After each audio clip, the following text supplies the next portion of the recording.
It's that time of the week again, guys. We're taking a look at all the physical releases on the Switch coming this week. As per usual, if you want this series to keep going, then we need your support. The views aren't amazing or anything, but your comments really keep us going. Tell us what's taking your interest this week, what are you playing in your backlog, or what recent additions have been added to your collection. Personally, after pre-ordering 3 games, including the Final Fantasy and VIII, Physical and Dragon Quest, I've had to hold back just a little this week. So yeah, if you like this series, show it with a comment. Before we get into it, don't forget that below are all the links that you need to find where to purchase any of the games mentioned here today. That really helps support us if you're gonna buy them anyways. Right, let's get on with it. Roman Rumble in Las Vegas Asterix and Obelix XXL 2 is releasing in North America on the 1st of October. I believe this is the same game as the one that released in Europe late last year, but with a slightly different title. Seems odd for the European and American release to be so far apart, but hey, at least you're getting it in the end. Probably as a warm-up for XXL 3, which is coming later this year. At least in Europe. No word on a US release yet, I think. But anyways, it's worth mentioning that this new North American release doesn't come with a figurine like the European one does, sadly. You know Halloween is approaching when horror games release at a rate of knots. This week, on the 4th, we have a game that's already been available digitally for a while, Friday the 13th, The Game. Juan reviewed this for the channel, so check out his review after this video to see if this online 1v everyone is worth it. It's worth noting that this is the Ultimate Slasher Edition, which includes a poster and some DLC. On the 4th of October, who you gonna call? I'm not doing it. Many fans of the much-loved franchise consider this game, Ghostbusters The Game, to basically be the 3rd movie that we've all been dying for. This is a remastered version of the game from 2009, featuring an awesome story with great writing that somehow managed to carry the spirit of the original movie. I never got to play this one back in the day, so I've got to admit, this one might actually be my pick of the week, at least for the Western releases, and hopefully we will have a review out for you in time for release. As mentioned in last week's episode for its North American release date, YOOKA and the subtitle that's way too long was supposed to be releasing this week in Europe on the 4th, but it seems that has changed and been delayed until next week, at which point I'll mention it again the next episode. LAYLEE and the Impossible Lair is a hybrid platformer and sequel to the Kickstarter success story that actually seemed to divide opinion upon release. This one looks more heavily inspired by the Donkey Kong Country series rather than the Banjo-Kazooie of the original, which is nice to see them mixing it up a bit. They could have rehashed similar gameplay of the original and polished out those problems, but no, they're going different for the sequel, and that's to be admired. Who's interested in this one when it lands on October 8th?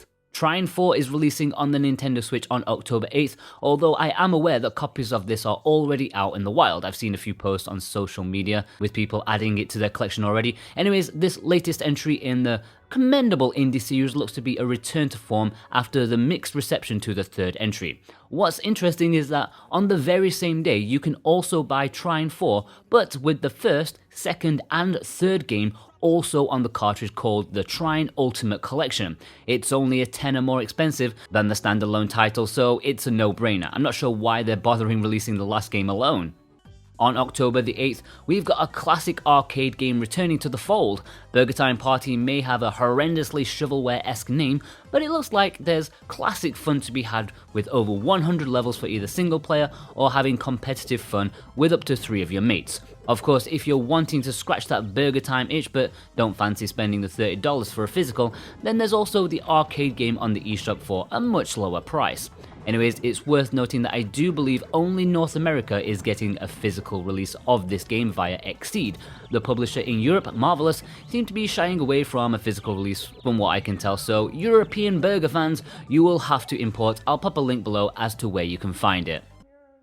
Call of Cthulhu is releasing physically on the Switch on October 8th. This Lovecraftian-style RPG adds a nice bit of mental horror to the Switch. It's from Focus Home Interactive, who have been in a little bit of hot water recently, but their games are usually very distinct. They always have that mid-tier budget feel to it, which was so common and welcome in the PS2 era, but is now very rare. These days it's either indie or blockbuster AAA, so I do appreciate what they do, filling that very missed void of having a rough gem.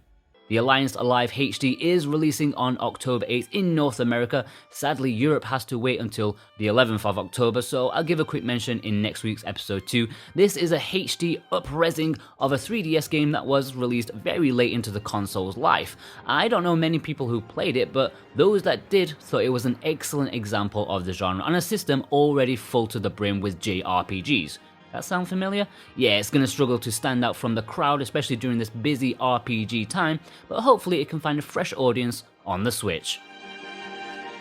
Before we get into the uncertainties, I just want to give you a heads up. If you didn't manage to watch Juan's review of the Nintendo Switch Lite, you may have missed the grand announcement that we're giving away an actual Switch Lite and Link's Awakening to a subscriber once we hit 50,000 subscribers. So if you're not subscribed already, don't forget to do so to be in with a chance of winning. Right, let's get on with the uncertainties because there's always some. This week, I believe the day one physical edition of Gun Pixies is releasing in North America finally. I believe it's October 8th, and multiple sources have stated that date too, but I've also seen some places that state November or not at all. I'm going to say that the 8th is probably correct. You know P-Cube. I love those guys, but they are the bane of my existence when it comes to their physical releases. If it doesn't release on the 8th, then perhaps you need to quench that urge, and I'll pop an import link below as to where you can find the European version, which is basically the same thing. Let's move on to this week's low print games.